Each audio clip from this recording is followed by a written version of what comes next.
Hey there, paragons and pugilists. In this week's Flashlight, we're back on location at OrcaCon in Seattle. Let's roll initiative.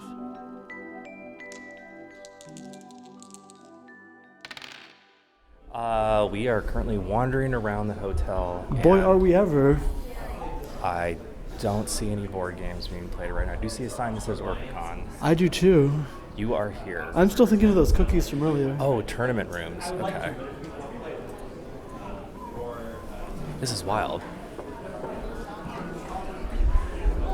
Free playing rules.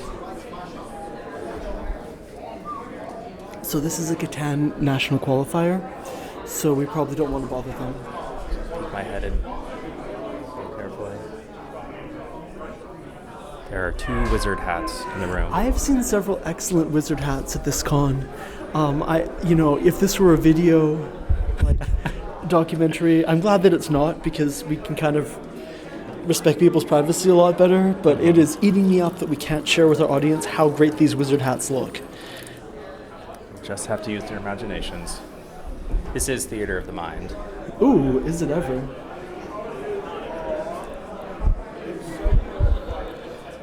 Okay. Do you want to walk around this room over here? We can't go into the behatted Catan room, but we can walk around here.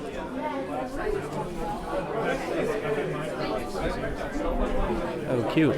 Little Snorlax backpack. Listeners, if you want to send Reilly... Oh, go for it. What were you going to say? Listeners, if you want to send me, Reilly, anything cute, please do. Do we have a mailing address? So before I started the podcast, before I knew you, Yeah. and I wanted to do a podcast about tabletop role-playing games, my plan was just to open a P.O. box where people could send in ephemera from their home games, and then I would take pictures and post it on the internet somewhere. And I realized several flaws in this plan pretty quickly, right? Yeah. Posting just, hey, send whatever you want to this P.O. box is ambitious. Yes. But maybe in the future we'll have a P.O. box. People are actually using our phone number now, so I think the next step would be a P.O. box. What's that phone number one more time, Jake?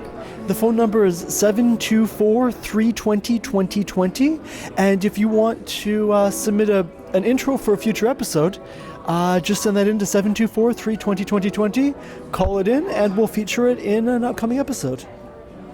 Excellent.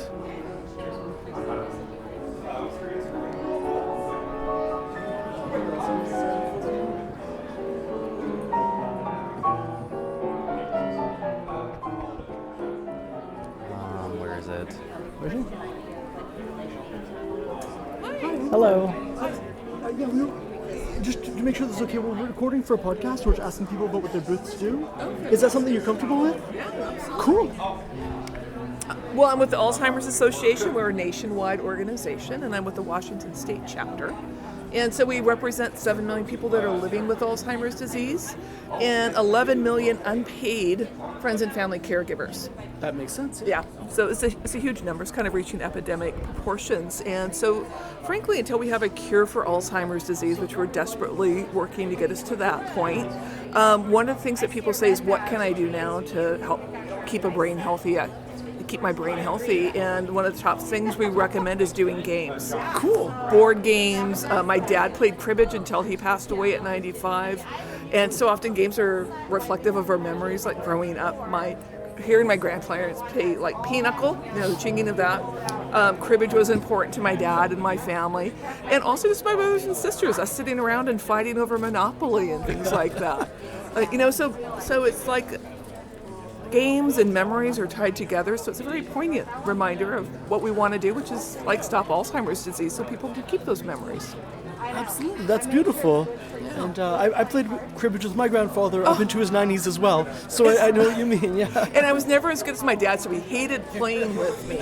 But when my mother went into memory care, that was like his daily hour of just being able to just focus and have some fun and just really, have that relaxing time to himself. So it was really kind of an important piece wonderful. For that. Yeah. Yeah. So we're encouraging people to play a game and support the Alzheimer's Association through the longest day. And we've had people that have done Monopoly tournaments. We have people that do Dungeons and Dragons challenges. We have a gentleman that has done an online game and he does Twitch, and so he'll have people call in and say, how would you like to make a donation, and I'll do this for you, and all the fun things that they do on Twitch to do that.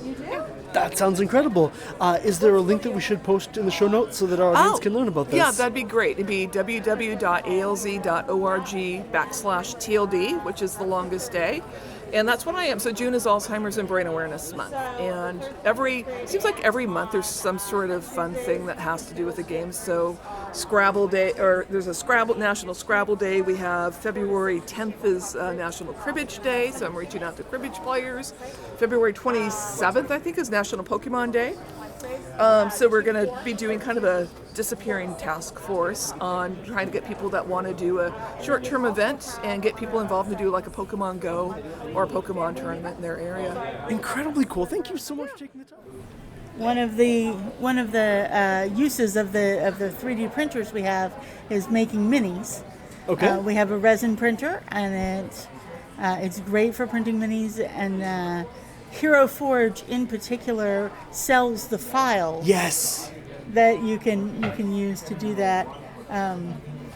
So we've got a lot of other stuff. We're North End Makerspace in Seattle. We have both filament and resin 3D printers. We have a laser cutter. We have a water laser cutter. What is a water laser cutter? It's actually a water jet with abrasives. Okay. And you can use it to cut steel. Wow. Or glass. That's terrifying. But it makes sense. It is a completely terrifying machine. The fear of laser was put into me. We've got an embroidery machine. Ooh. Got all kinds of things. Thank you so much. Sure. I was just gonna say, a lot of people think 3D printers are only good for printing like the models, but I'm putting together a class right now that is like called Trash to Treasure. So taking stuff that would be discarded and turning that into stuff for like, terrain pieces for miniatures. And you can use stuff like a texture roller with like some air dry clay and put that on top of cardboard. Now you've got your textured, tavern cardboard. Or you can like 3D print like Gribblies or whatever, and take your cardboard and take it to the next level by just adding little details of here's a little doorway or here's a little window or something like that. So I think makerspaces are a great way of also getting these ideas and concepts and spreading them around. So you go in there and you're starting to hot glue your cardboard together, and you see someone playing with LEDs. Next thing you know, you have LEDs, underlit your lantern or whatever. That's awesome. Yeah, I just think makerspaces are a great way of like getting that sense of community, but also like spreading ideas and So. And you're running a class on this as well. I'm putting together a class eventually. I was hoping to like have it all together so I could promote it here, but it's a little bit longer than I thought it would take, and I want to make sure that it's a fun class, so I'm just hammering out all the details, but I think it's just a necessary thing to do. Right now we're taking old plastic bottles and turning it into filament, so I think we're so quick to like throw things away, but you can turn an old milk carton into a little tavern with some like details, so it's just about getting creative and That sounds incredible. Awesome. We'll definitely link to the makerspace in the show notes, and I'll get in touch with you, and if your class is up and running by the time the episode comes out, we'll link to that as well. Awesome. Thank you, Thank you Jake. so much. You guys have a good You as con. well. I'll get you guys my card, I guess, as well. Yeah. Thank you so much. I'm involved in audio dramas myself. Oh, wow. Horror audio dramas. Oh, wow. What's your...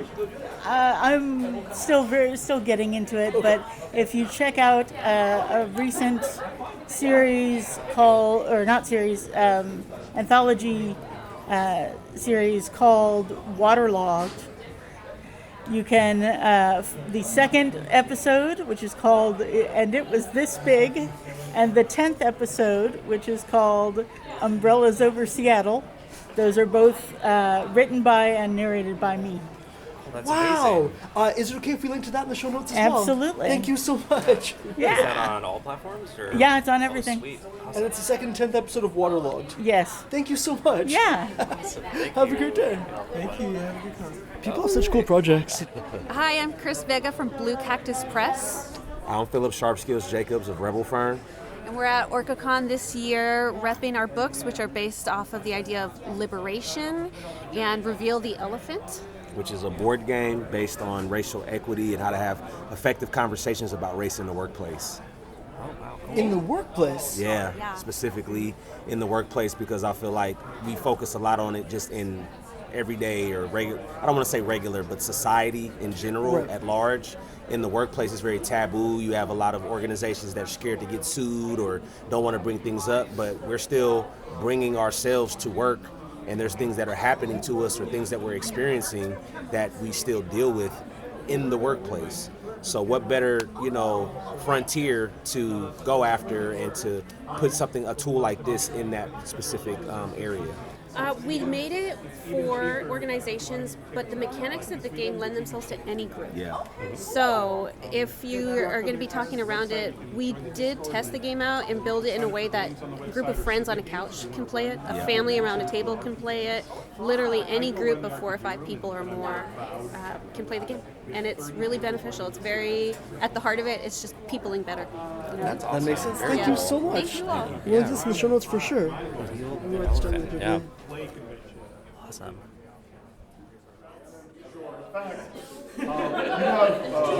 So cool. Spotted a pink Power Ranger elf. Very cool. Playing Starfinder, the game. Yeah, I think there's a new edition of Starfinder coming out, and they're currently playtesting it. What is Starfinder, Jake? It's a game from Paizo, the makers of Pathfinder, but with more of a space type theme. Sounds like fun. We should play it sometime. Spotted 2 more wizard hats. Sorry? Oh, 3 more wizard hats I were love spotted. the curvature on those wizard hats, Yeah, honestly. that brings the wizard hat count total up to 5. I think there might have been one more. Let's walk back through where people were playing the games. I think there might have been a couple more wizard hats in there, and we should try to enumerate them before we go. Sounds good. What do you think the optimal headgear for podcasting is? I mean, I'm kind of wearing it. Well, you need something headphone compatible. Yeah. Well, I need flamboyant ears for my headphones, I probably. think cat ears would be an Yeah. excellent call, honestly. Cat ears, a little hat with press on it. With like an old timey fedora Yeah. with press. Oh, I love that. Also, princess. More wizard hats. More wizard hats. An excellent Princess one. That Zelda. spotted one over there, straight across the mushroom spotted one. Excellent. That brings our wizard hat total up to 6, 7. 7. See if we can get that beanie is pulled up, but that is not quite Not a wizard hat, no. Not enough of a peak.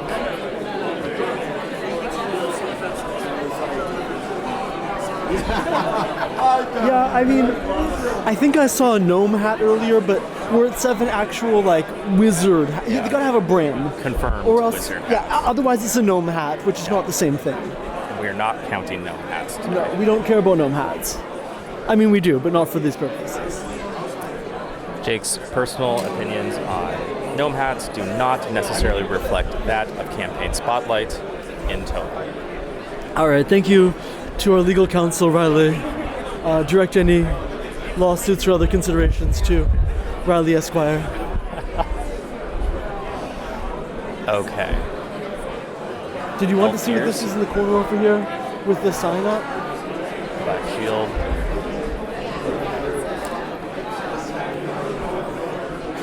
I think this is a long-running demo. Okay.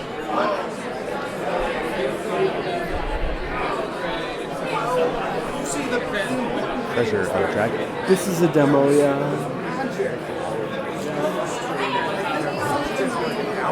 Hello. Hanging around. Are you interested in a drop-in drop in, drop out tabletop game? We record a podcast about TTRPGs, and so we were curious as to what game this was. So this is Fate Accelerated.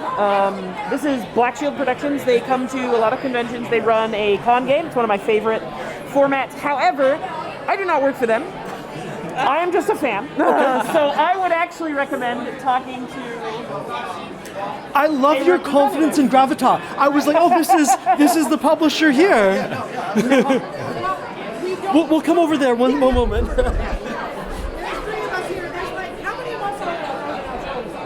Something like 10. Something like 10. We actually don't publish. We liken ourselves more like a traveling theater group. Like we create games and characters and run them. We don't publish. That is so cool. So, this year is Treasure of the Dragons. And basically everyone plays dragons or something dragon adjacent. We have a dragon turtle over here. We've got a Komodo dragon and a kimono dragon. We have a small dragon in a unicorn suit, etc. And basically all of the treasure has vanished from Dragon Mountain, and you have to find out why it vanished and find all your treasures and collect them and bring them back. And what's special about our game is it's drop in, drop out. We're running from 10 a.m. to 10 p.m. today, and players claim a character. That character is theirs for the duration of the convention. So they leave and come back, they pick up that same character, and then our plots are in like 45-minute to 2-hour little plots within that overplot. So it's really easy for people to come and play for an hour, 2 hours, 6 hours. This is such a cool and it's concept. no commitment.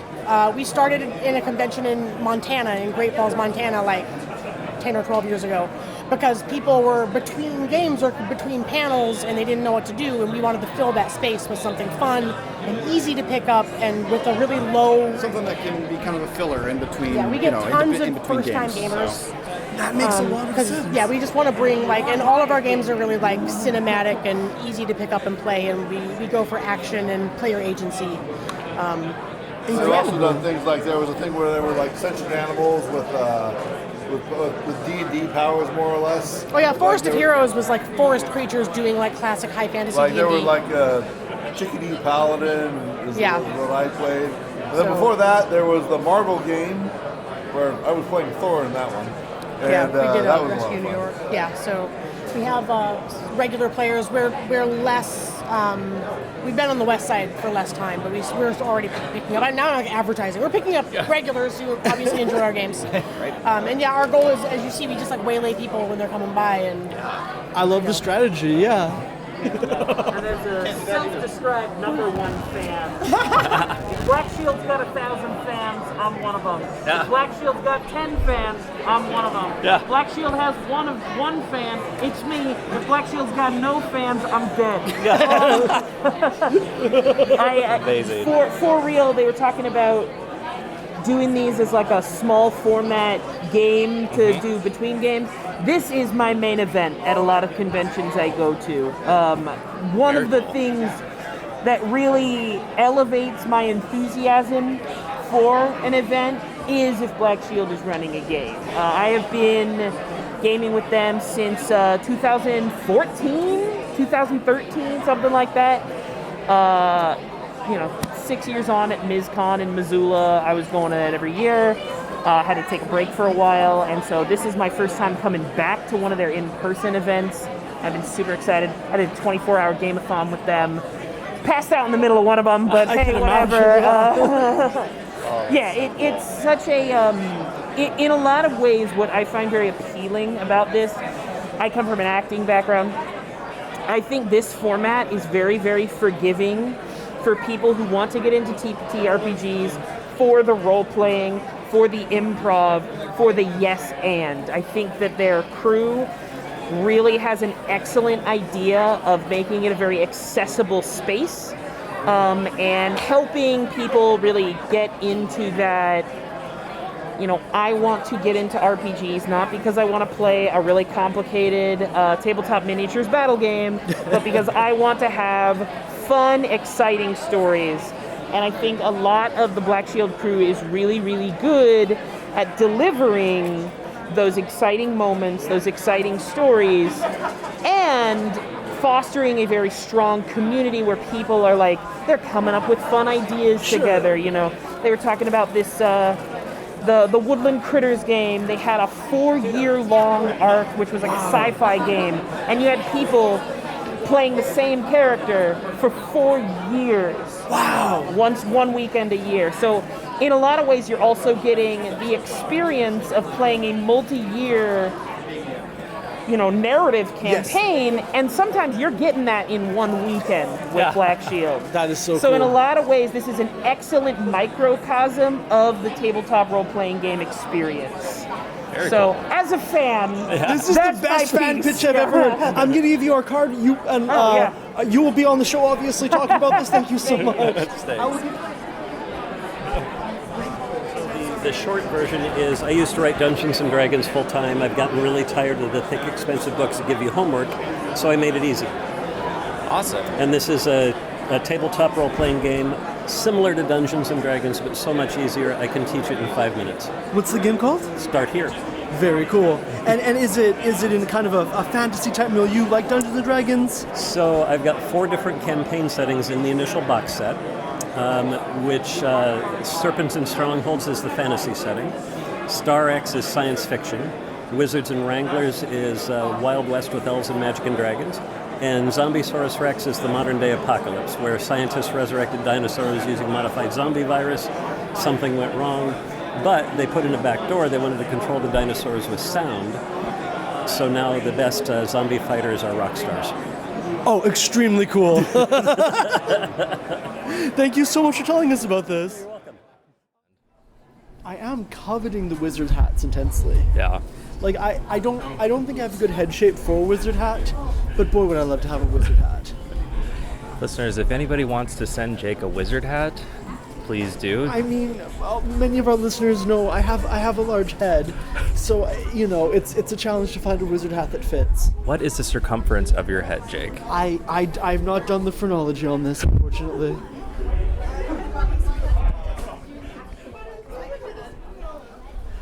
All right, we are leaving OrcaCon. What a wonderful afternoon. What do you think of? I was trying to think of like what gimmick we're doing this season in the outro, but I don't think we can record the outro right now. I think it was interesting. I think there were some games that people are sharing things that they've made that are like, yes, this is ready to pick up and play. Yeah. There's other things people were sharing candidly that were really still in development, and to me that's kind of cool that there's some place where you can share a project that is unfinished in the works and count on people to engage with it and give you feedback. I've never encountered anything like that before. I've definitely been to cons where people have, something that is kind of on velvet under glass and they're really cool products they've made, or really cool games or supplements or whatever. But seeing things that are like, yeah, we're trying stuff out. I've never encountered that. It was fun. Yes. What do you think, Reilly? I agree.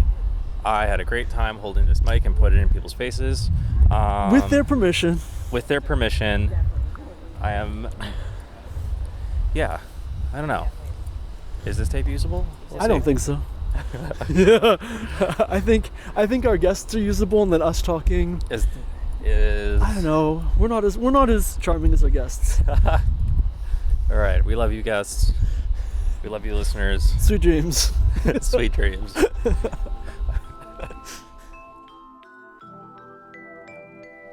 That's all for this week.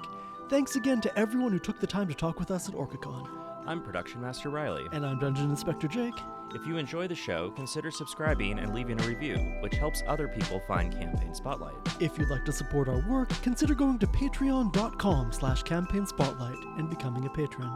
And if you'd like to bring a touch of elegance to your next game night, a wizard hat might just be your best option. For more on the show, including links to all our social media, visit foldedfrequencies.com/Campaign Spotlight.